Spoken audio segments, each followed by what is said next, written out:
So welcome everyone to our Building a Youth Community to Prevent Violent Extremism, Lessons from Urban South and Southeast Asia. This event is hosted by the Kofi Annan Foundation and its Extremely Together initiative. My name is Maud Rohr. I'm the Deputy Director for Programs at the Foundation, and I will be moderating the event today. On behalf of the Foundation and our project partners, I would like to extend the warmest of welcomes to all of you who are here today with us, but also those who are joining us online. So, over the next hour and a half, we will lead you through our 2-year journey, working alongside our partners to mobilize young people to prevent violent extremism. And with this, we really want to make the youth, peace and security agenda more concrete and practical. So our panelists will be sharing with us the strategies they've developed and some of the challenges that they faced as they have been supporting youth participation in peace-building efforts. Before we start, I would like to take a moment to thank the EU for their generous funding for this project. We are really grateful for FPI's support throughout these last 2 years. I would also like to thank our partners who have been successfully implementing this project despite everything that happened in the last 2 years. So these partners are CRIS from the Philippines, SIAD in Pakistan, GSURF and their local partner Rupantar in Bangladesh. And I would also like to thank LEADER, who has been helping us put together this event today.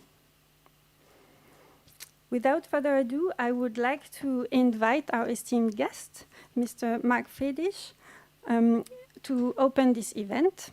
So Mark is the acting director and head of service for the Foreign Policy Instrument at the European Commission and head of the Stability and Peace Unit. Welcome, Mark.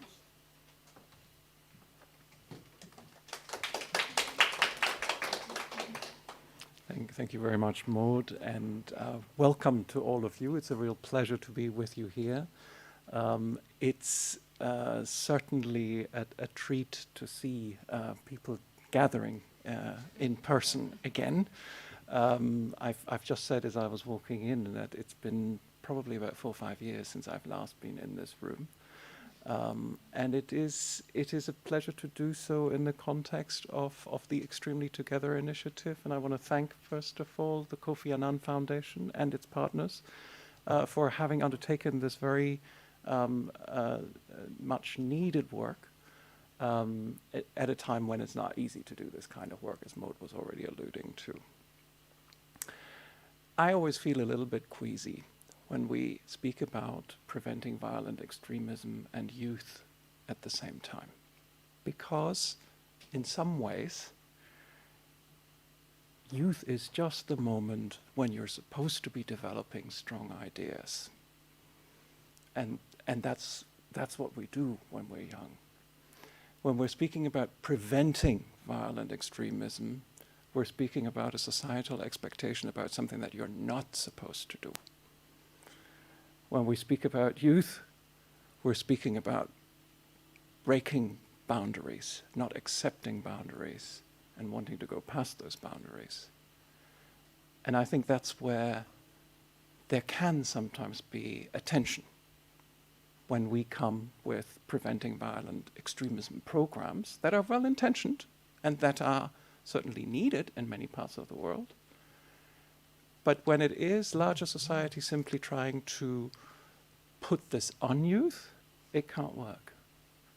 And that's where I think your work is extremely helpful, and I really want to appreciate the way that you have worked together with partners, the way that you have not only tried to bring youth in, but tried to give youth leaders a defining role in this project, and the way that you have tried to also pragmatically learn from others in this.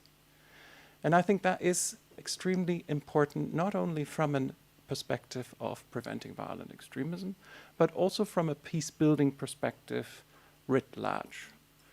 because in a sense, peace building is also an activity where you cannot sort of rely on easy certainties. You need to bring a willingness to confront your own ideas and to move forward potentially with also positions that you might not agree with initially. And that is something where I think the work that you are doing now will not only help to prevent violent extremism, I hope it will in some contexts, but it will hopefully also help in terms of rooting peace, democracy, as we were just talking about before we started, more deeply in our societies. And therefore, I very much appreciate and hope that we will still be joined by a few more to exchange on the lessons that you have learned, which I've seen and which to me look they have quite a bit to bring also to other initiatives on this. The whole area of work of preventing violent extremism is one where pragmatism is really the watchword. I don't think anybody who tells you that they have a recipe for this should be listened to seriously. So I think the type of very pragmatic suggestions and recommendations that you have come up with is indeed what we need in this field. So thank you very much, and I wish you very good deliberations for this today. Thanks.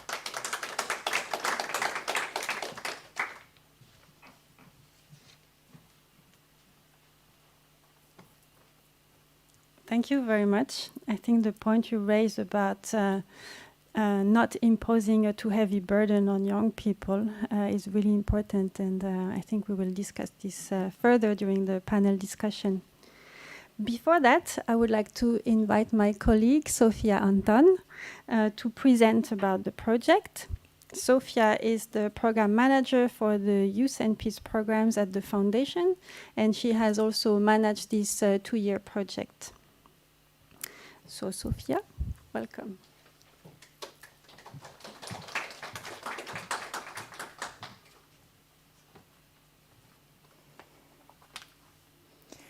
Thank you, Maud, and good morning, everyone. I'm very pleased to be here, and it feels a bit surreal even to be standing here alongside my colleagues and give a glimpse of what we have been doing for the past 2 years and what we can continue doing in the future. Even though we faced many obstacles since the project started in 2020, we have also seen a clear demonstration of the leadership that young people can have in their communities and the agency that they have in promoting positive action while societies are affected by the pandemic, natural disasters, and security challenges. And they have been shown also how to innovatively create different solutions to these challenges and adapt to the emerging context. And I would like to just start the presentation by giving you an overview of what Extremely Together is, and then go a bit more in detail about the project. So our Extremely Together initiative was started in 2016. It was founded by the Secretary General of the United Nations, former Mr. Kofi Annan, and he founded the Extremely Together initiative as a youth network to address the rising threat of violent extremism in the different societies. And we are pleased to have 2 of those original 10 young leaders, Ali and Arisa, with us here today. And I'm sure that they can share a lot of remarks from their experiences from the past years. Then locally, we have been expanding this global youth initiative to more local action by testing first a chapter model in Somalia and Uganda.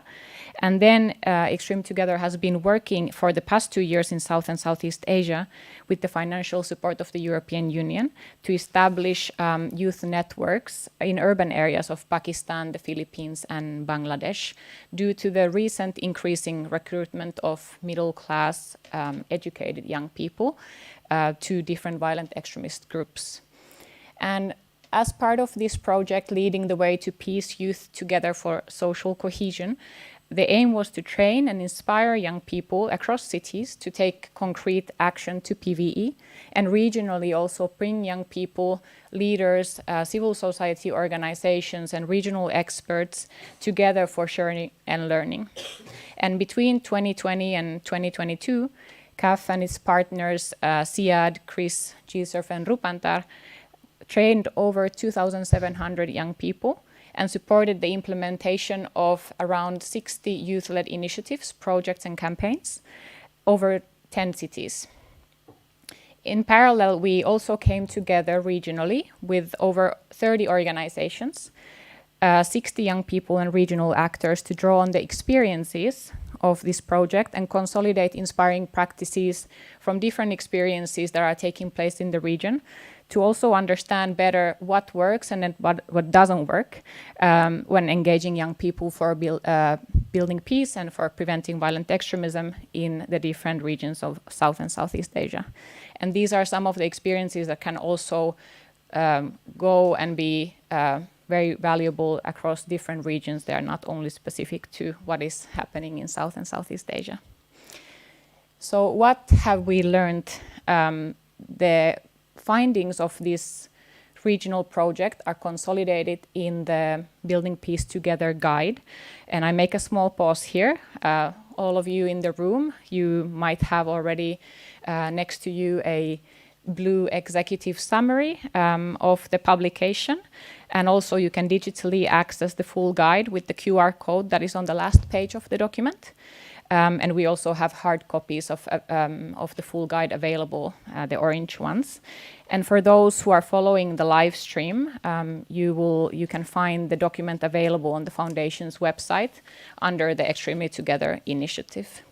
So from this guide and our experience, I would like to highlight 3 points that we considered worked well and are valuable when fostering youth-led preventing violent extremism.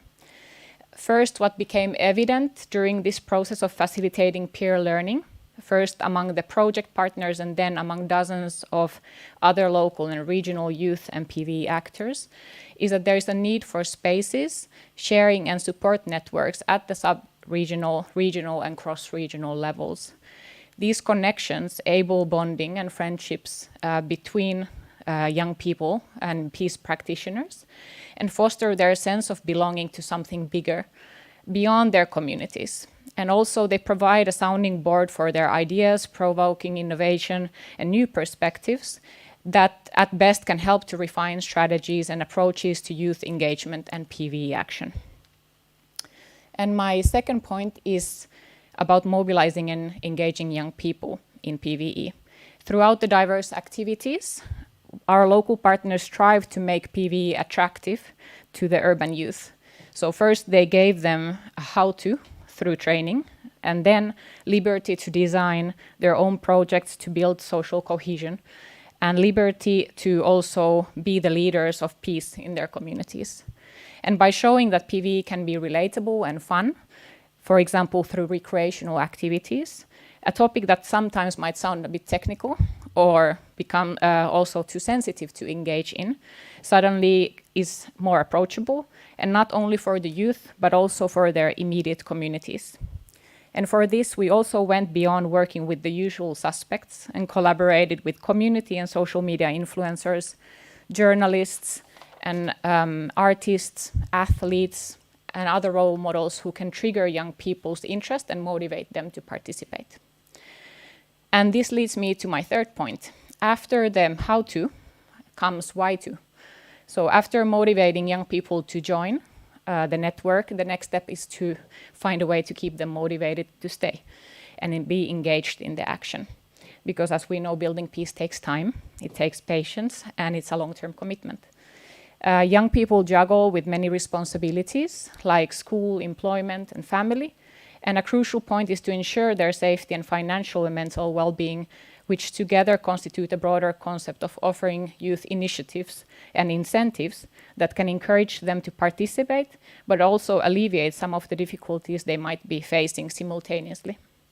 Whether financial or non-financial, these should cater positively to the specific needs and conditions of the participating youth, like opportunities to participate in decision making, having access to mentorship or internships, practical resources, increased visibility, safe spaces, and accompaniment. So how can we continue supporting youth engagement in PVE?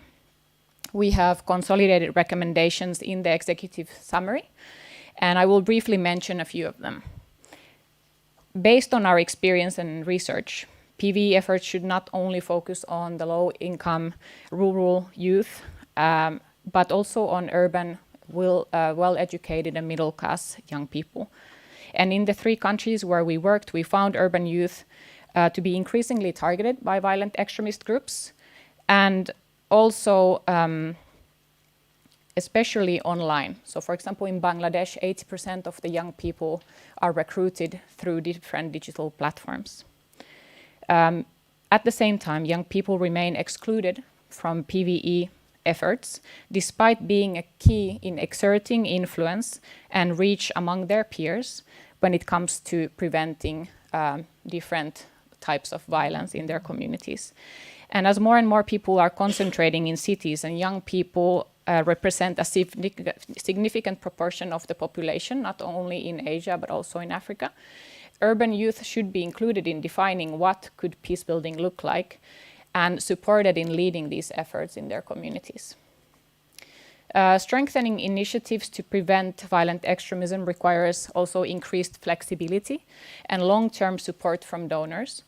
Changing behaviors and attitudes takes time. And also young peace builders, often surrounded by traditional and hierarchical contexts, are faced with diverse social pressures and resistance for doing something different and new. And we need to make sure that they are accompanied and that support structures are available within their countries and communities. And here we play an important role as international actors in facilitating these kind of structures and platforms. And finally, as we move forward, we need to continue striving for a comprehensive PVE approach. It includes understanding and acting on the interconnected and compound challenges the communities are facing. And to name a few, these can be disinformation and digital media, cybersecurity, as we have seen in the Philippines and in Bangladesh recently, environmental problems and climate vulnerability, as well as mental health. So I look forward to the enriching discussions we will be having today. And once more, I would like to reiterate and really thank our financial partner, the European Union, for their support throughout this project, and especially Mark Friedrich for being here today with us, and our local partners for the efforts to build a more just and peaceful world. Thank you.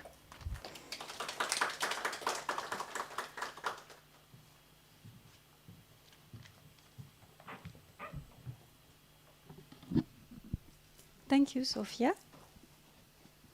So now that you have a better idea of what we have been doing over the past 2 years, I would like to invite our distinguished panelists to come to the stage.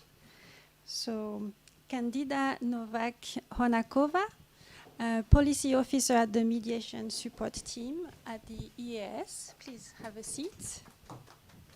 Natasha Skalgaard, Global Youth Advisor at the Danish Ministry of Foreign Affairs. Welcome. Syed Ali Abbas, our Extremely Together leader from Pakistan and also the campaign manager for this project in Pakistan.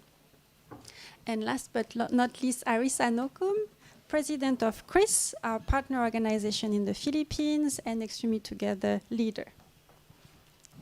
So a warm welcome to all of you. It's a real pleasure to have you. So this panel will be divided into 2 parts. With the first part, we want to look into existing good practices in how to engage young people in peace and security efforts. And then we will move to the second part, which will be about what remains to be done, what more can be done about it. So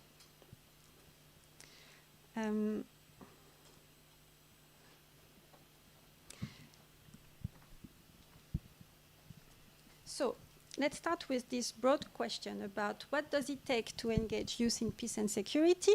And I would like to start with you, Arisa, because we keep talking about youth, peace and security, but actually young people are not a homogeneous group.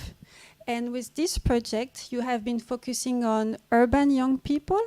And could you tell us why it was important to work with this particular segment of the youth population and how you identified those to engage in the activities? Thank you so much, Maud, and thank you so much to everyone who's here today. Well, the problem of violent extremism in urban youth has really been intensified, honestly, in the recent years, and especially in our context in South and Southeast Asia. We're seeing wide inequalities in urban populations. You know, in Manila right now, you can see Rolls Royces in the street, but then you see so many more slum populations occupying areas that are known as hot seats of not only criminality, but also even the hideouts of extremist elements. We're also seeing extrajudicial killings and injustices being committed upon a lot of young people in these urban areas, which is also an ingredient that exacerbates violent extremism. And we're seeing also the isolation of a lot of young people who have left their homes, living in urban cities or away from their families. And I think that also makes them very vulnerable to getting recruited by violent extremist groups. But beyond the focus on urban youth that we had on our project, what was really important as well was understanding how young people perceived violent extremism in the first place. So in the case of Extremely Together in this project, we conducted baseline studies which helped us understand how they perceived violent extremism and what the context of violent extremism was really for them. And honestly, the way they felt it was a revelation. They said that a lot of young people felt more vulnerable than others. So you had women, for instance, young women, out of school youth, children of former combatants, or even children who've come into contact with violent extremist organizations who felt most vulnerable. And that's why in our projects, we made sure that women were very well represented and that some of these marginalized groups were also well represented. And another thing we found out in our baseline studies that recruitment to violent extremist groups happen online. So we really wanted to invest a lot in online interventions on PVE through Extremely Together. Thank you. Ali, in Pakistan, you have been more specifically working with young people from ethnic and religious minorities. How easy was it to engage them in the activities? Also, I wonder about the whole PVE concept. Are there sensitivities around it in Pakistan? And did you need to adapt the activities to the specific needs and priorities of this minority youth? First of all, yes. I think marginalized communities are impacted disproportionately more by violent extremism, and that's why their inclusion within any kind of PVE movement is very important. If you deal with the threat that especially religious minority communities in the context of Pakistan are facing, you improve the overall PVE situation, you know. So what we had to do was we initially started a community mapping exercise all over the country, and this mapping exercise included stakeholders that we wish to be included in our PVE work. And these included people from gender minorities, from religious minorities, from ethnic minorities. And then we had to handpick them and train them through our capacity building workshops and give them the stage and ask them to lead creative campaigns that they feel can voice out their concerns with the broader national audiences. Besides that, I think it is also very important to assert that, generally speaking, youth are bracketed into this huge segment, like young people from ages 16 to 30. Now that is 80 million people in Pakistan. You know, that doesn't really help. There should be a gradation and more nuanced approach of what the real target audience is, what are the income brackets, you know, what religious background, do they come from a privileged background or a middle class background or a low income background, etc. And I think that was very important because we realized during the mapping exercise that the basic human aspirations of the distant segments of youth were different. elite youth would have would watch different movies. They would watch Netflix. They would have different pop culture symbols, you know, different aspirations and trends. And similarly, middle class and the lower middle classes would have different entry points that influence their worldviews. And that was very important.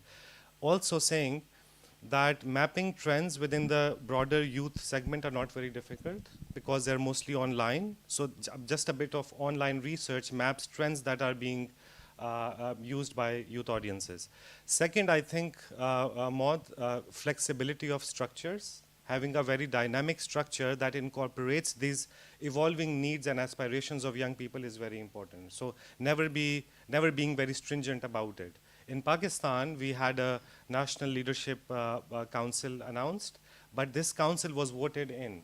And then this council decided what the emerging needs were of the minority and the majority communities, and that's how we were very, very flexible. And it kind of built ownership. They acknowledged that we are listening to them, yeah, and that really, I guess, helped us. The third point is that there was a learning mechanism that was very important.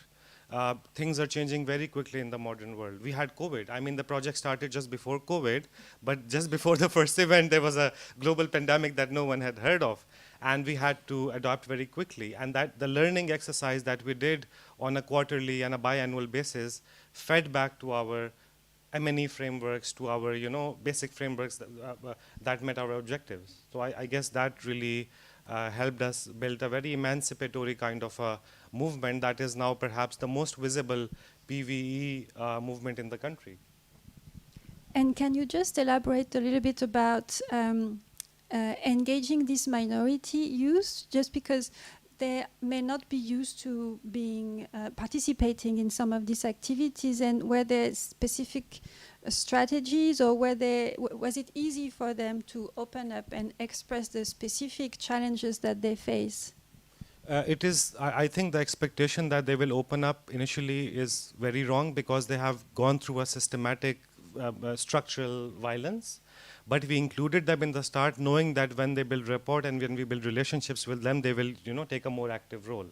And that's exactly what happened. Initially, during our meetings, workshops, they wouldn't really speak up because they're in the room with majority community youth, you know. But eventually, now 2 years on, 6 out of 11 National Leadership Council members of ET Pakistan are minority youth, you know, and they are doing campaigns. 3 of them are, by the way, contesting elections whenever we have general elections in this year or the next. So I guess that was a huge transformative intervention with them. They used to operate at a neighborhood level in their own slums and low-income settlements, but now they will be given tickets by mainstream parties and will be contesting elections. So that's a huge achievement on part of Extremely Together. Picking up on Ali's point about the need for flexibility and to really adapt to the changing youth priorities, I'd like to ask also Candida and Natasha about it. From a donor's perspective, working with young people come with specific challenges. You know, they don't necessarily are aware of funding opportunities, for instance. They don't necessarily have the information.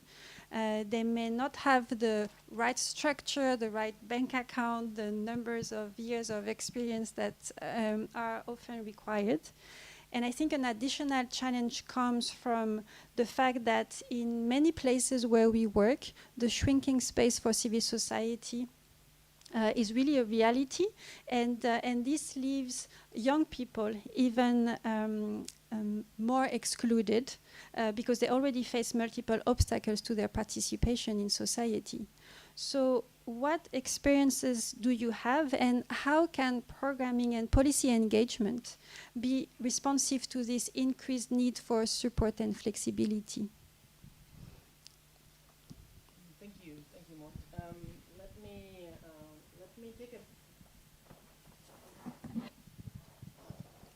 Let me take a bit of a broader look at the issue, because I come from the European External Service, the Directorate for Integrated Approach to Security and Peace.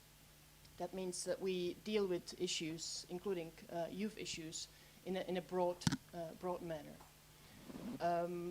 I must say that it's really good for us to hear the results of projects like these, because we get the real feedback from the ground, which is then feeding into our policy work.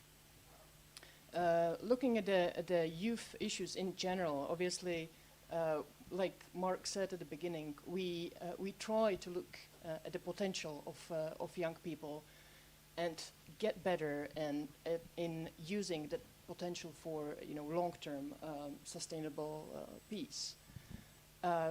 When we start with conflict analysis, which is actually the backbone of our EU programming in conflict and fragile countries, we often find that young people are at disproportionate risk of violent conflict, or on the other side, like what you're trying to aim at, of being led to violence by charismatic leaders, especially in situations where there's a lack of educational or employment opportunities. So when we have this analysis, we try to give recommendations of preventive actions, some of which your colleagues have already talked about. The EU programming is guided by conflict analysis, as I said, also the EU values in general. So we don't promote youth inclusion and youth engagement only at multilateral fora. We bring it down to our development cooperation with first states. Now there's a big difference between youth engagement at a local level and, for example, something that my division works on, peace processes and mediation efforts. Trying to include youth in formal track 1 peace processes is extremely difficult still. But we recognize the challenge and we are working on it. The EU has been building capacity of young people around the world for years, in specifically on conflict prevention. We have, for example, trained early warning monitors, or supported peer-to-peer approaches, or to prevent electoral violence. We have supported youth wings, dialogue between youth wings of political parties. That kind of approach and support has been given. In regards to the bigger peace processes, of course, the international community has recognized for some time now that youth inclusion, and not only youth inclusivity in general of peace process makes them much more sustainable. So we are trying to address them. For example, young people can be a really good link between the formal and informal community level. About the peace process, which again makes it more legitimate, whatever outcomes there are. So apart from trying to promote the idea of or promote youth engagement, inclusivity into peace processes, we also recognize that we have a challenge, in the EU institutions themselves. We are working on raising awareness to the YPS agenda and issues. Also, we do recognize that there's a need of trainings of relevant colleagues and staff members who are dealing with these issues. But there's a long way forward. So we're very happy with the results that you have achieved through your projects. Thank you. Natasha. Yes, last but not least, and I hope you can all hear me clearly. May is really not a good month for allergies. But my name is Natasha, and I work in the Danish Ministry of Foreign Affairs as Global Youth Advisor, which very simplified means that my role is to look at basically everything we do within development policy, security policy, foreign policy, and how can we mainstream meaningful youth participation through all those pillars. So, easy fix. But in terms of Denmark and kind of highlighting a few examples, I'd also like to start a bit more broadly, because for Denmark, a key principle is doing development with, by, and for youth, which kind of highlights how we see young people as partners and not just as beneficiaries. And I think that's a very, very important nuance in everything you do when it comes to program and working together with young people. And secondly, whenever it comes to focusing and working with young people, and as been mentioned before, young people is not just one big group. We have the biggest youth generation in history, but it's spread out in so many different avenues with so many different backgrounds, marginalized groups, different cultures, different backgrounds. It has to be a choice and a priority because it takes time. Denmark started almost 6 years ago, 5 years ago now, really specifically choosing youth as a priority within our development cooperation. And we're still working on how to actually implement a lot of our programs because mainstreaming a focus on youth and how to respond to young people and working with young people on local level, it takes time, it takes effort, and it takes resources. And that's something you as a donor really have to be willing to give and be in it for the long term. This is not a short-term development priority. It has to be in it for the long term. In terms of Denmark as an example, for us, for example, our development cooperation is very decentralized, which means, yes, a lot of decisions and funding decisions are the overall funding decisions are made in Copenhagen, but the actual program development, program implementation, monitoring, evaluation happens at our embassies, which means that when we decide that youth is a priority and when we decide, for example, youth peace and security should be a policy focus, well, then it's not just me or the Africa department at the capital level that has to, we can think it's a good idea, but we actually have to work together with all our embassies on how to actually implement that into programming. So for us, it has to be kind of a whole of system approach because we have to get so many different people on board in practice. And for example, in terms of youth peace and security, it sounds niche, and to a lot of donors, especially in EU, to us, also Denmark, before we kind of realized we have to get on this, it sounds like a super niche agenda, but it's not.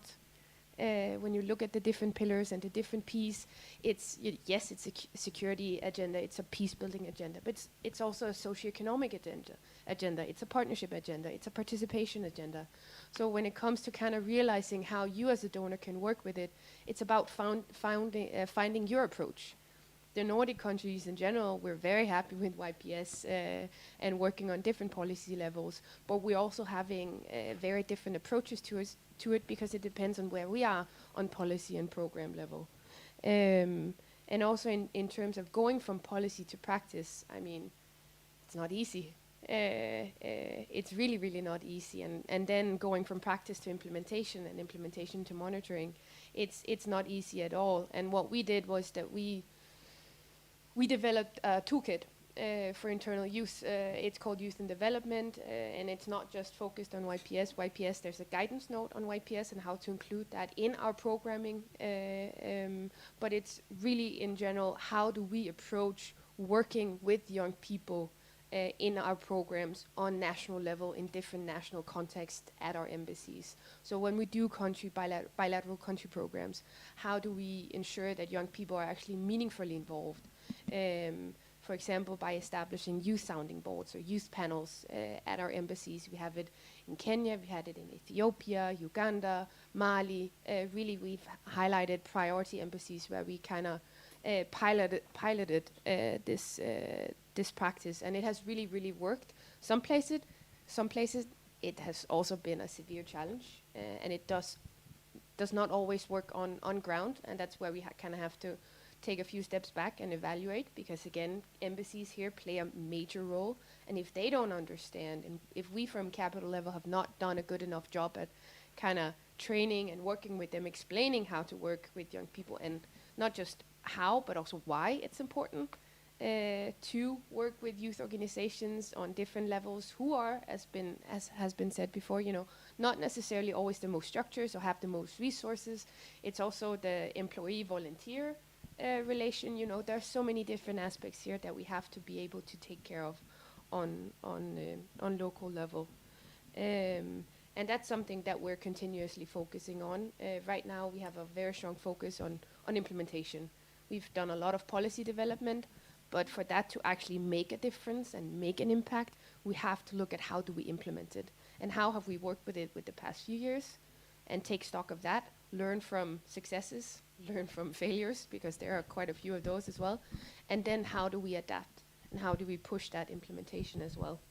And maybe, you know, final remark on that, in terms of what can be done. A lot more can be done on policy level, on program level. Looking at, you know, the YPS agenda in general. I mean, there are now 3 resolutions. The first one and second one and the third one. So many nuances in this to work on. Calling for national action plans, for example, on the agenda. And for, as far as I know, in the EU, it's only Finland who has a national action plan, and I think on global level it's only Finland and Nigeria. So, you know, there's room for potential, for sure. Thank you. Thank you. Ali and Arisa, do you have any brief reactions to what we just discussed? Are there any other challenges that you had to navigate during this project that you would like to highlight? Well, I'd like to highlight something positive and something negative about working with the government. So in working with both the national and local government on PVE and youth, to be honest, we've received some pushback. Because when we say that we're working on preventing violent extremism in the Philippines, it's recognizing that there is a serious case of violent extremism in the Philippines, and to some extent, the government maybe feels that it hasn't done its job successfully or completely enough. In fact, I've been in forums along with Philippine delegations who've, you know, have chastised me for saying, why are you saying this? Why are you saying that there's war? Why are you saying that these are the number of casualties? You know, it's not something that you want to expose to the world. But even with the pushback, and even with the fact that sometimes youth activists, youth organizations are being targeted by the government, or are being even harassed in some cases, because it is felt that youth organizations sometimes run opposite to the government or are critics of the government. The positive is that there are a lot of local government agencies, there are a lot of staff from government agencies and local government units that are very, very serious about working with youth on violent extremism. We've done work with local mayors who've given us so many things for free, you know, free use of the venue, free use of their vehicles for our programs, a lot of other benefits, because they know how serious the problem of violent extremism is, and because they know that young people really have to play a part in addressing the cases of violent extremism in our respective contexts.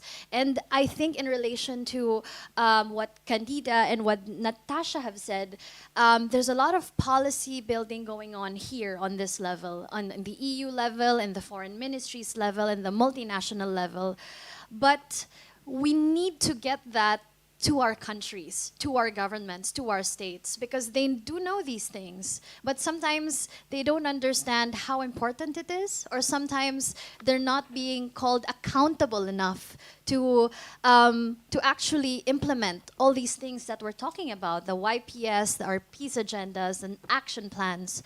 So I think we at Extremely Together will, of course, help in doing that. But I guess this is something that I ask from everybody here in this room and listening, you know, that we need to hold our governments accountable, our state leaders accountable, especially in the context now of states themselves being the sources of terror, or being the sources of hate speech, or being the sources of disinformation and violent propaganda.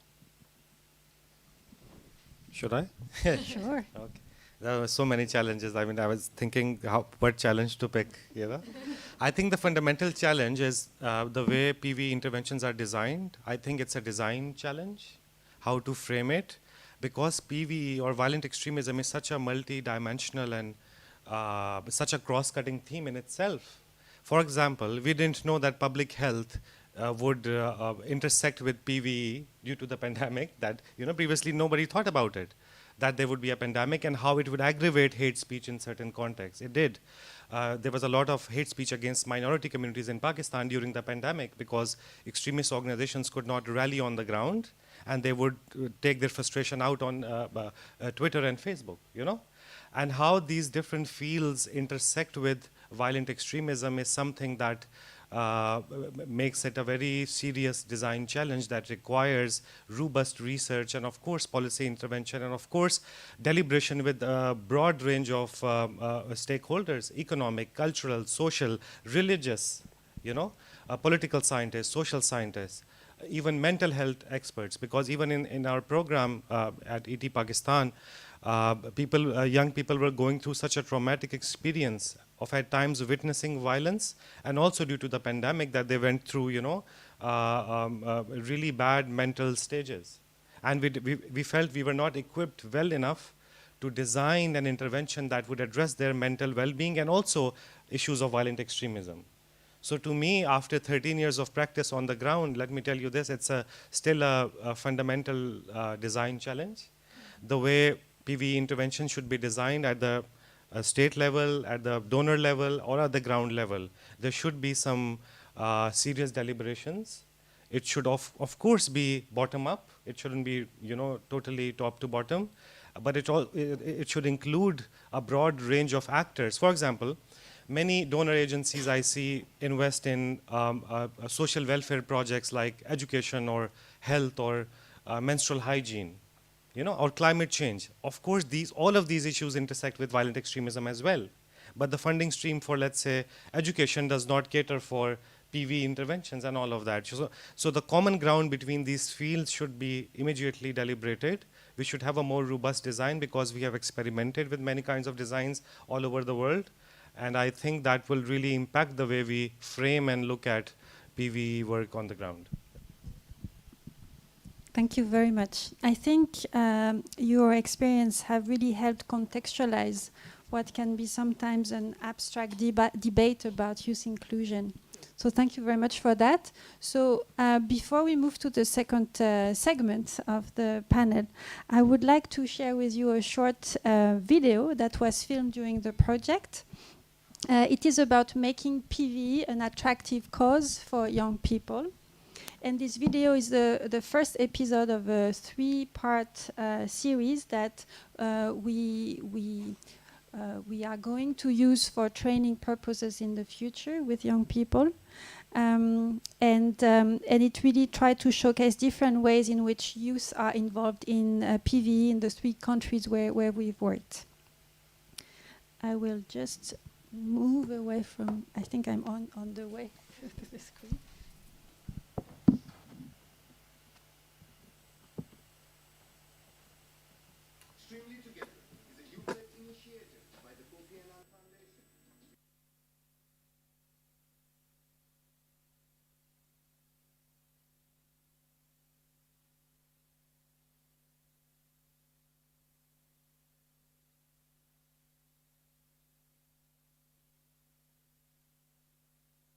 Region.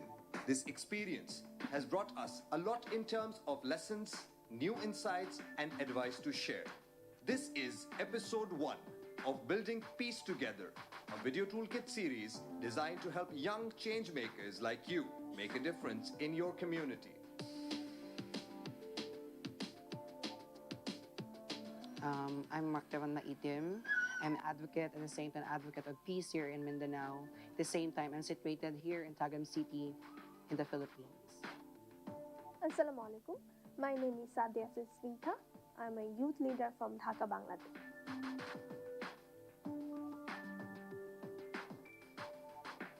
मेरा नाम सिप्ती हसन है और मेरा लाहौर से ताल्लुक़ है। Theatre actor हूँ, theatre director हूँ और फिल्म मेकर हूँ और इसके अलावा पॉलिटिकल एक्टिविस्ट हूँ। ইউনিভার্সিটি লাইফের প্রথম থেকে আমারও বিভিন্ন ধরনের বায়াসনেস ছিল। যেমন মাদ্রাসা স্টুডেন্টদের প্রতি আমার এমন ধরনের ধারণা ছিল যে তারা বিভিন্ন ভায়োলেন্ট অ্যাক্টিভিটিসে জড়িয়ে পড়ে, কিন্তু নর্মাল যারা জেনারেল লাইনে পড়ে তারা কোনো ভায়োলেন্ট অ্যাক্টিভিটিসে জড়ায় না।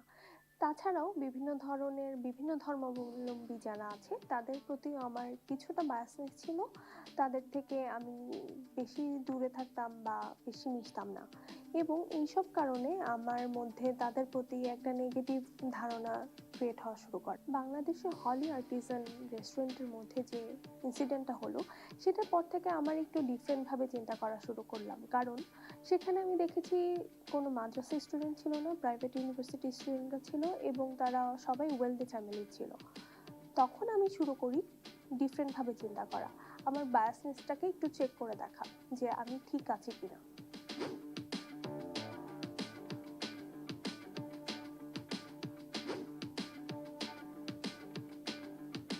लाहौर में जिस तरह हमने वॉल ग्राफ्टी की, उसमें हमने थिएटर परफॉर्म किया, उसमें हमने पीस वॉक की, और इसी तरह हमें कराची में, इस्लामाबाद में और दूसरे मुख्तलिफ शहरों में हमें मुख्तलिफ एक्टिविटीज़ देखने को मिली। और उसके बाद ये जर्नी आगे बढ़ी और उन तमाम उसमें से जो नौजवान इकट्ठे हुए, जो एक्टिविस्ट इकट्ठे हुए, उनमें से एक यंग लीडरशिप प्रोग्राम बनाया गया।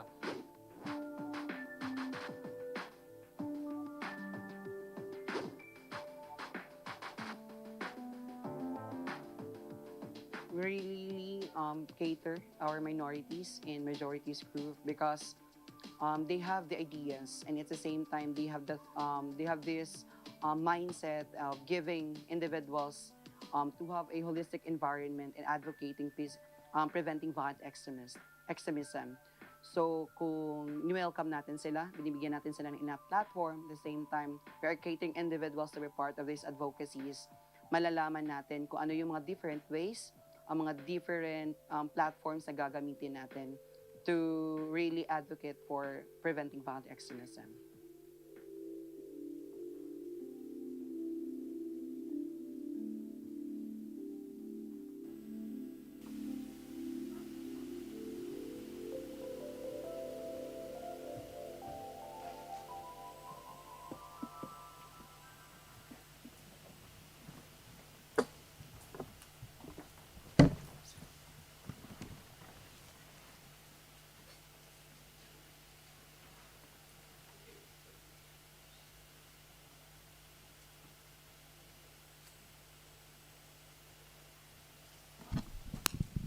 Okay, so now let's focus on what more can be done to ensure the meaningful inclusion of young people. Let's start with you, Candida. So the European Union has been taken several steps recently, like the establishment of the youth sounding board, the appointment of the youth advisor, and also you are working on this youth action plan. And could you tell us about how the youth action plan will ensure young people's meaningful participation and also support their participation in decision making? Thank you, Maud. That's a hard question. You know, we are specifically on the youth action plan. We are currently working on it. We are literally drafting it these weeks. As you can imagine, it's a broad process, bureaucratically speaking. But it will be a plan for an action plan from this year until 2027. And the aim is to develop the external dimension of our youth policies and ensure meaningful inclusion of young people in and their full participation in all levels of society, in economic and political life. We are aiming at releasing the action plan sometime in the fall. And one of the challenges actually that we're facing during the drafting process is how to integrate the YPS agenda into the action plan, because you can imagine the action plan covers all sorts of areas from education, from youth mobility, employment, peace and security, obviously. preventing violent extremism, health, all that. Trying to get young people to connect it, to empower them and engage them, through participatory approaches. So it's going to be quite a big plan, and it forces us, the EU officials, to look at really what we can do, because obviously the action plan needs to be realistic and implementable. So we are really working on that. I hope we will have some good successes, and we hope to be held accountable, I should say. Because there are so many strategies and so many plans, but we need the civil society to tell us where the implementation gaps are. I should say also that this year is the European Year of Youth, and it really helps in promoting the youth issues and working on the YPS, because at this time there are so many other challenging priorities that the European Union is facing. So it's something that we're actually happy and proud of. On the policy level, specifically, internally, we have something called the EU Peace Mediation Guidelines, and we are revising them this year, and we have decided to include a special section on youth inclusion into mediation efforts of the EU mediation support as well. We are designing specific trainings on YPS. I mentioned that we realized there was a lack thereof for relevant staff, including for the EU pool of mediators, where we have achieved full gender balance, gender equality, but also, for example, for the EUSRs, who often have a role in formal peace processes. So they need to be equipped with the knowledge, with the capacity to handle the youth inclusion issues. Apart from that, the Directorate General for International Partnerships has launched the Youth Sounding Board for their programs, and we are again very, very happy with that development. We in the EAS have appointed youth focal points in all EU delegations, and there's about 140 of them in the world. So these people are not only looking at the situation, let's say, of the youth in those countries, but they're also the entry points for youth organizations, for trying to cooperate somehow with the European Union delegation, or through programming, or through let's say political dialogues. But because that's actually, I wanted to comment on one of Ariza's earliest point, that we try to, on the shrinking space of civil society, one of the ways we try to address that is through our political dialogues with third countries. It's not so easily done through programs. Lastly, perhaps on the YPS national action plans. Yes, we are very proud of Finland, I must say, to be the leader on this file. And we are ready to work with other EU member states who take the decision to adopt a national plan. We are also ready to work with other third countries who choose to take the path.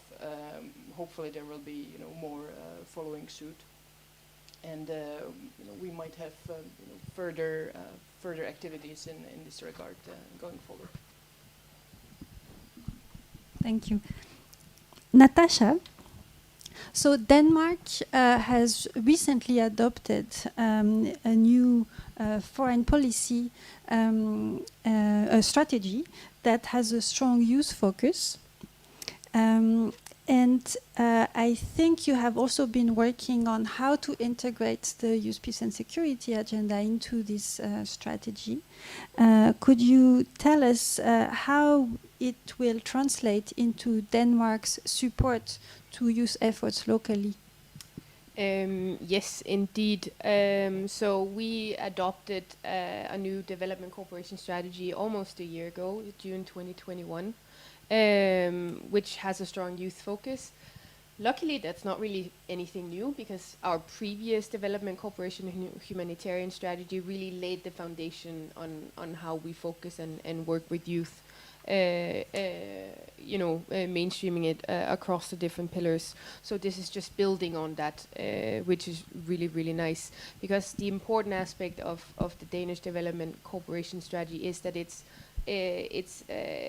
always adopted with broad parliamentarian approval, which means it's been negotiated, negotiated.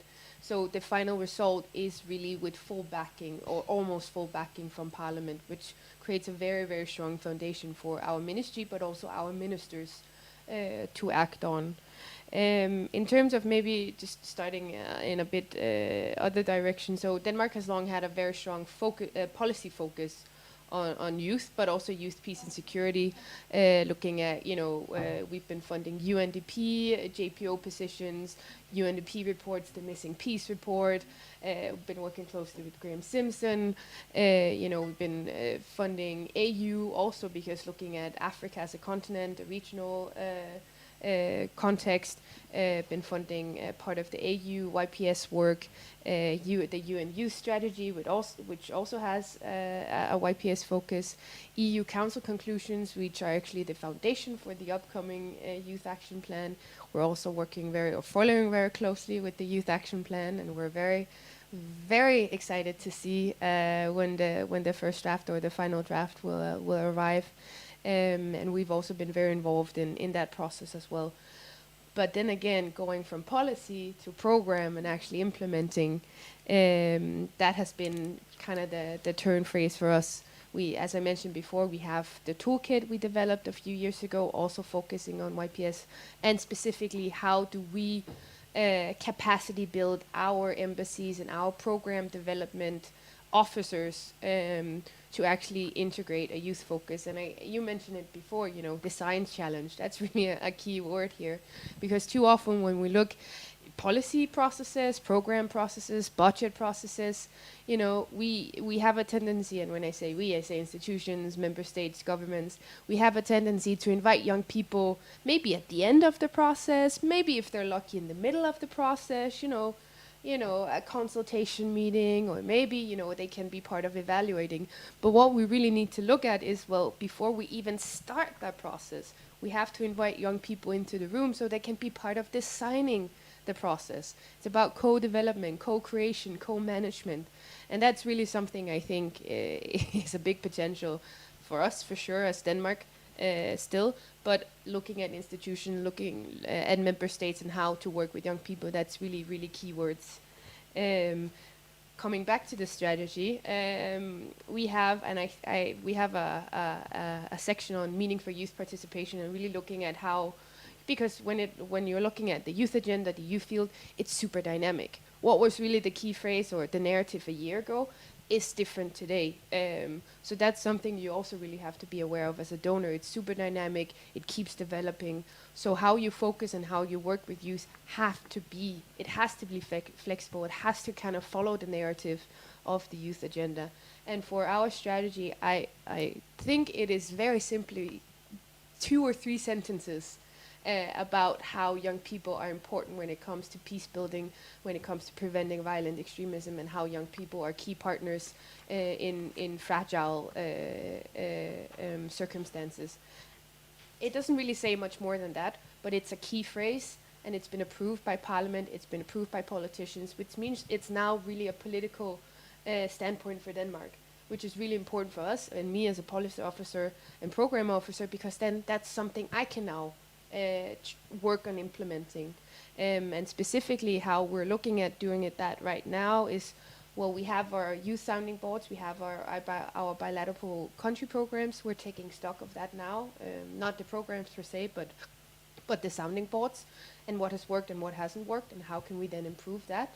Also because part of our policy strategy, or our development cooperation strategy, is that we really want to be in fragile areas. And for us, that's mainly Africa. At this point, we have a very strong African focus. And if we want to be in fragile areas and fragile regions in Africa, looking at Africa, it's you know, I think 19 out of the 20 youngest in terms of population countries are located in Africa. There's a huge youth population that we also as a donor have to work with. And that comes back to flexibility in funding, networks, youth organizations, really looking at local level on the ground, who are the relevant partners for our embassies in terms of implementing the programs. And those would be youth networks, youth organizations in different contexts.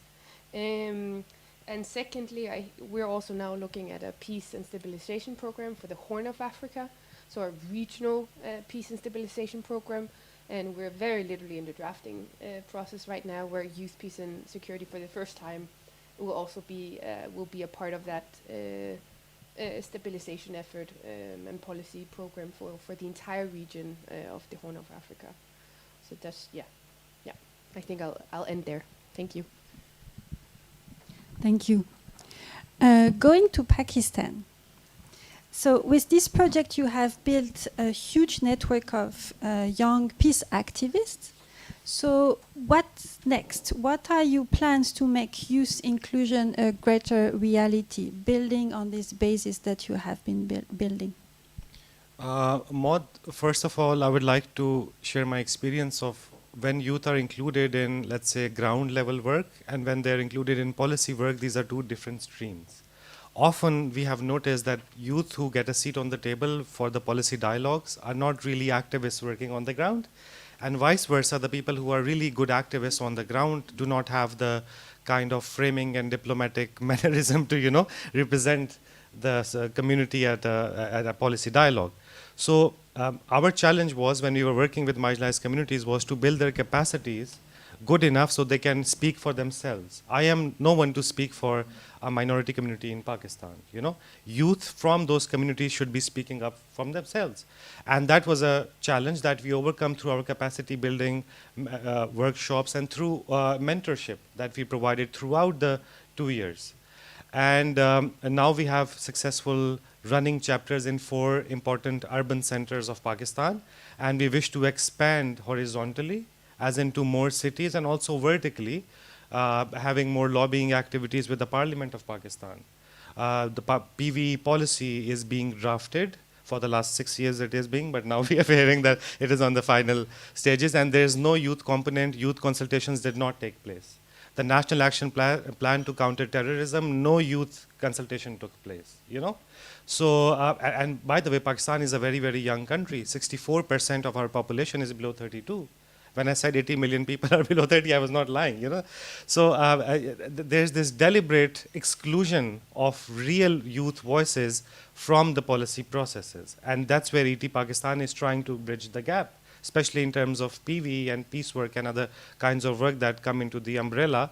And after expanding and creating a critical mass, we will have more of a negotiating power with state authorities, with local politicians, and especially because this will be an election year for Pakistan, we feel that it is very important to engage with candidates, you know, so they can announce as a candidate that if they come to power, they will be legislating for laws and for policies that are more inclusive, you know, based on equality, gender equality, race equality. So yeah, that's it. Thank you. Arisa, so in the recent months, your country has been going through a long electoral campaign, and then the recent elections, and we saw that young people were very engaged in the campaign, but also right after the results, and there has been some backlash. So I think this really shows also that it can be very challenging to be a young activist at the national level. And with this project, we've also tried to build a more of a regional network. Could you tell us how, in your view, can regional networks and this kind of cross-regional collaboration help strengthen and amplify youth voices? Thank you, Maud. So let me just say that for the elections, I'm very happy that Extremely Together Philippines was involved. Like, our young leaders ran good governance campaigns. They went with a lot of young people, teaching them how to vote for the first time, bringing them to register for the elections, and they also held several seminars talking about what the government should look like, how it represents the people, and this was new, actually, to a lot of young people, and millions of young people, actually, in the Philippines came to vote for the first time. So I'm very happy about that. I'm not happy per se about the results of the elections, especially because it came on the heel of a lot of disinformation, a lot of hate speech, and I think that speaks about also the transforming context of violence and conflict. You know, it's no longer just, we no longer experience it just as violent extremism or terrorism. We experience it as what we see online, the political propaganda, the polarization of people, the hate speech. So it's evolving, definitely. And that's why Extremely Together is so important, because we do our work at the national level. And of course, we have all these challenges, and daily, you know, we even receive, you know, threats from communities around us, from the different government apparatus, and from other youth even, who think that, you know, the work that we do isn't valid or isn't good enough or is lacking. So it's nice to work, to see what is happening in other countries and to know that we're not alone. Because the work that we do, and as I would say this especially for young people that I've worked with, especially those living in areas of conflict, it's hard. It's very hard. They have to earn a living when they come from very lower middle class or even lower circumstances, but at the same time they want to make a difference, but they find it hard to do so because they have very little resources, and they operate in an environment of where there is conflict and where there is violence. So when they're able to connect with somebody from Pakistan or somebody from Switzerland, the Kofi Annan Foundation, and they see that other people are doing similar kind of work in other countries, it validates them. It makes them feel like they're really fighting for something. It makes them feel important. And this seems, you know, very idealistic of me saying these things, but it really has a lot of impact. I've been working in the PVE and peace building sector for about 10 years, but it was only in 2016 when I met Mr. Kofi Annan and started working with the Kofi Annan Foundation. And I would tell you, I wouldn't have any of the success I had today as a peace builder, as a young leader, if not for the validation that I got from Mr. Kofi Annan, from the Kofi Annan Foundation, from the EU. So this is a similar thing that we want to do on a global level with Extremely Together. And aside from that validation, I think that it was also quite surprising seeing that we learned so much from each other.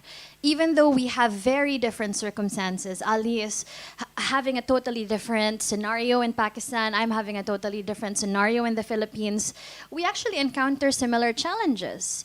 And what's nice about it is they come up with solutions that we haven't thought of, and we've come up with solutions that might inspire them in their other approaches to peace building and PVE. So it's really like whenever we have meetings, both physical and digital, it's like an explosion of ideas and creativity. And I think that also goes to show how much energy and innovativeness, you know, comes from young people, and that we should keep leveraging and leveraging that as much as we can through Extremely Together and the other approaches that we want to do now and in the future. Thank you. I would like to thank you all for your incredible expertise and the thought that you've shared with us. And I would like to now turn to you all to hear from you also. We are eager to exchange with you if you have impressions or comments or questions. The floor is yours.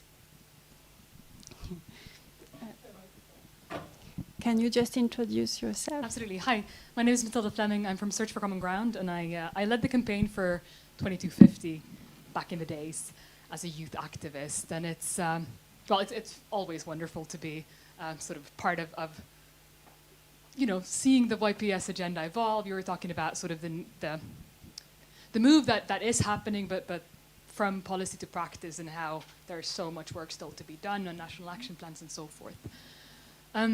I wanted to reflect a bit upon So back in 2015, when the first resolution was adopted, it very much came about on the heel of very active CVE discussions at the UN. And on the one hand, sort of campaigning for the agenda, we tried to make use of that, while also trying to make sure that we were not securitizing young people. And I think it's important also in a conversation like this to say that the YPS agenda, the Youth, Peace and Security agenda, is not PVE. I mean, PVE is one aspect of it, but it's a much, much, much larger agenda, right? So I mean, the global discussion has moved on since. There's less of this policy obsession with CV, perhaps today than there was back in the days. But yeah, I wanted to maybe, especially from Ali and Arisa, hear a bit about how you deal with the securitization of young people, which sort of PVE type of programming could be experienced to bring in some contexts, as far as I'm aware. Thanks. It doesn't really help. I mean, you're absolutely right. You're absolutely right. It is counterproductive. It is simply counterproductive. We have seen, for example, in Pakistan, when terrorism has gone down by 95% in the last 3 years. So before that, over security measures really ended up radicalizing more youth. We had more youth becoming from extremists to radical terrorists in jails because they were profiled, because they belonged to a certain class of ethnic group, or went to a madrasa and they were profiled, and it was spiral of violence and viciousness that really didn't end. So when we talk about PVE, I think it should incline towards more of a softer peace building kind of an ideological approach than anything to do with securities. When we talk about security, then we talk about hardcore. If we talk about security, we have to sometimes talk about foreign policy. And when we talk about foreign policy, then it's a maze, how foreign policies of many countries have impacted violent extremist narratives to spring up in many of the countries where it's a problem right now. So I wouldn't really go there. I think it's a big problem. I think we should have a very clear bifurcation between security issues and youth, PVE and peace building issues. And these are different kinds of fields altogether. Yeah. And just to add on that, I do agree with Ali. For the work that we've done through Extremely Together, I think one good thing is that we've been very obsessed about the kind of values and the kind of character that the movement represents. So when we talk about Extremely Together, I mean, it's in the name. It's not just that we're preventing violent extremism as a youth movement and in different countries, but that we're doing it together. So I think even the bringing of people together for any common purpose, not necessarily PVE, not necessarily security, even for climate change, even for social justice, even for public health with the pandemic, even for education, is already really a big deal for us. And I think it represents the next step, the next evolution in the Extremely Together movement that we're creating. And that's, we have a very potent youth network right now that's not only interested in peace building and PVE, but it's interested to actually reach development. I mean, at the core of it, in the countries that we come from, people don't just want peace. They want a house, they want a job, they want fulfillment. And that's for us the next step. Yeah, okay.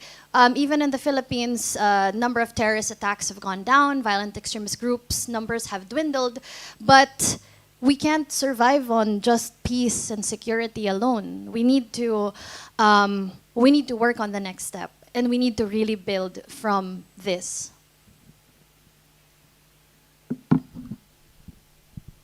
Yes. Hi, my name is Natalie Domas. I'm from Conciliation Resources. Going off of your last comments about essentially looking at the next steps for Extremely Together, I was thinking about how a lot of your comments actually resonate to what happens in other countries such as the United States, for instance. There's a lot of violent extremism that's happening that's targeting, other racial groups, there's religious divisions. So I think looking at, maybe as the next step, how your experiences that you've gotten from your countries, and obviously the wealth of knowledge that you have, how that can actually be shared in other countries that maybe donors such as the EU haven't really been looking at, such as here in Europe and then also in the United States, because I think it's not just an issue that happens, in the Philippines, in Bangladesh, or also, on the African continent. It's something that happens all over. So I was wondering if maybe, that could be a possible next step, because definitely I think you would find that the themes are cross-cutting throughout, especially in countries like the United States. Yeah, just kind of an open question. We have been discussing this issue for the last few days that we have been here, that there is a link between Islamist violent extremism and far-right extremism that is springing up in parts of the Western world. Even the narratives of some of the narratives that I've personally researched that white supremacists or far-right extremists use are borrowed from extremist contents of the Islamic world. You know what I'm saying? It's like a tennis match. So there's a gap. At present, no one is really dealing with the cross-pollination of how these radical ideas are radicalizing more people, how they're using the radical content from the Islamic world as a justification for what is being done in the US and many other parts, and similarly how content from these far-right groups is being promoted as a propaganda tool by Islamist groups in the Eastern or the Muslim world. And I think a sharing of best practices is a need of the hour.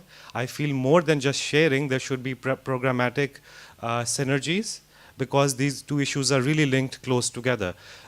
Even in the case of Pakistan, if you know about India, there's a rise of this very violent Hindutva version of extremism in India. It has impacted the Islamist movements in Pakistan and vice versa, So there's a gap there, and with international donors and international stakeholders, I feel this gap should immediately be addressed. Otherwise, it will just become a source of content and a good tennis match between Roger Federer and what have you. So this should be addressed. Yeah. So I don't actually come from the development sector. I actually finished with a degree in engineering. But as a sort of stranger to the kind of work that we've been doing through Chris and Extremely Together, I've found that sometimes the work is too siloed. When I'm looking at violent extremism, terrorism, and all these things, I find that there are so many things that really point to the same things in polarization, in the divisiveness we see on social media, in hate speech, in a different, even political propaganda that we're seeing through the elections and different activities. But I guess what I want to say is that we have to break down those silos. And in the future, this isn't just about PVE anymore. This is really about building more social cohesion.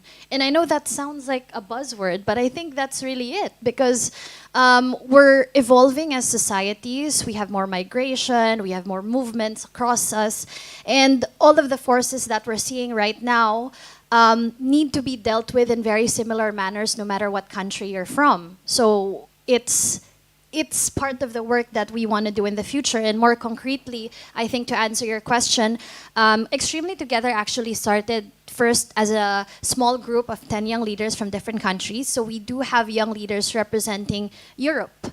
And we have done some work on more global aspects of PVE and peace building.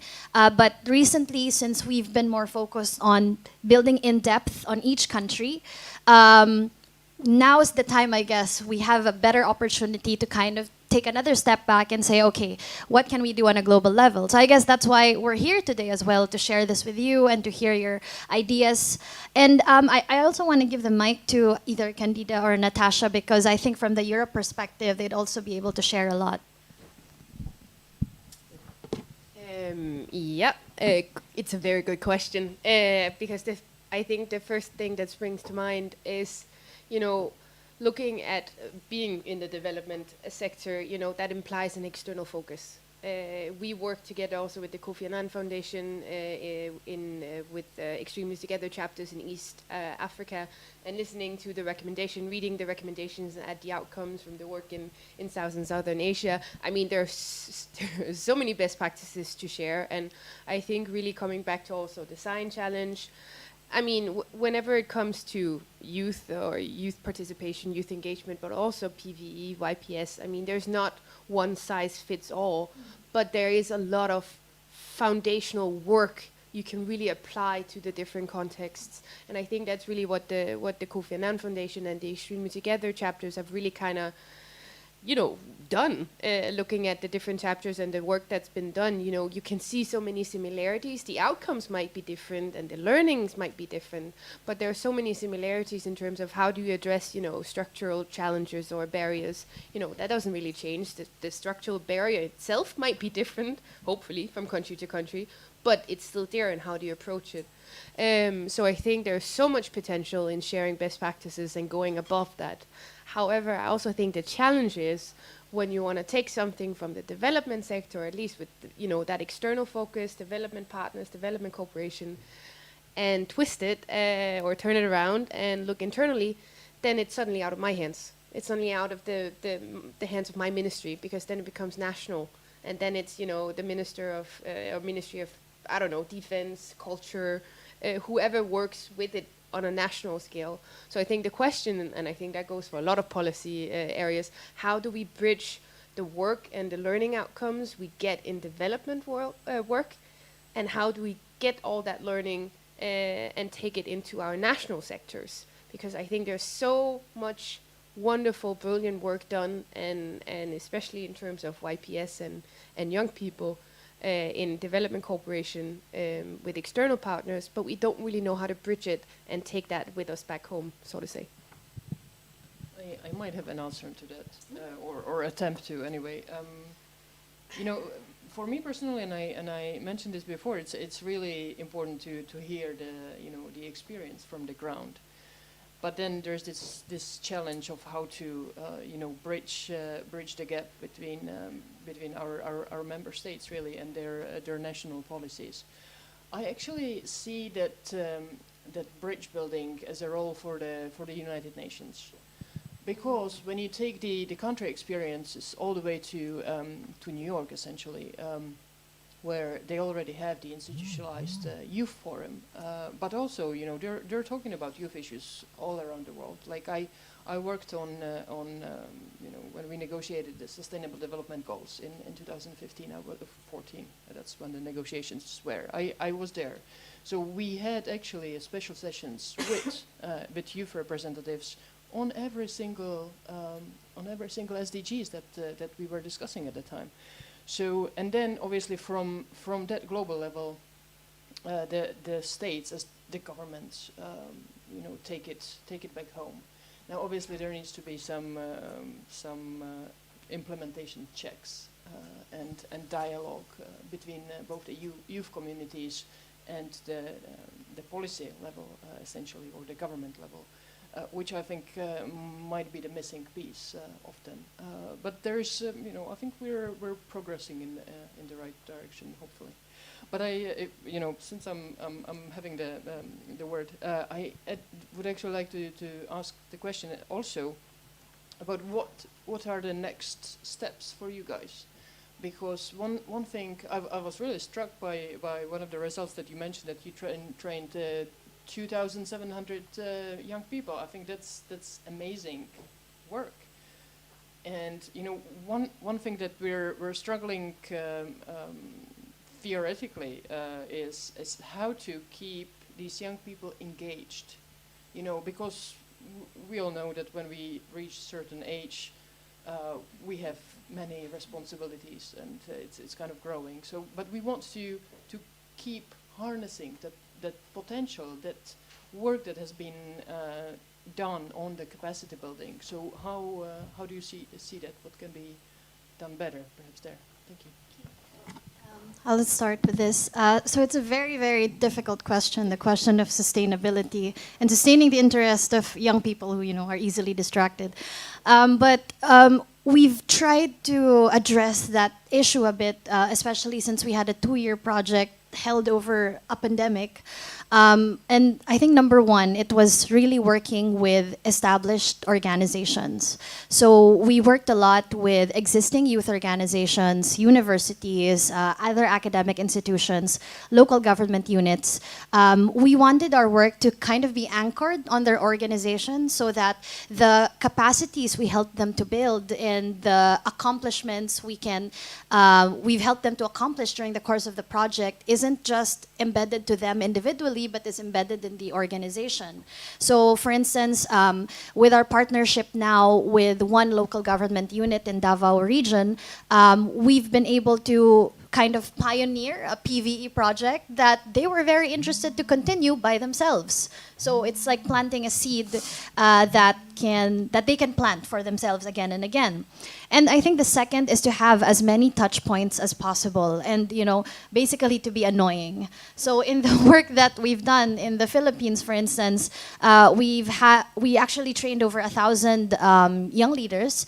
And in order to keep them engaged even after the training program, we invited them to a lot of digital forums. We had mental health webinars. We had just short catch-ups where they would meet in restaurants or just, on the streets, had to just meet each other in person.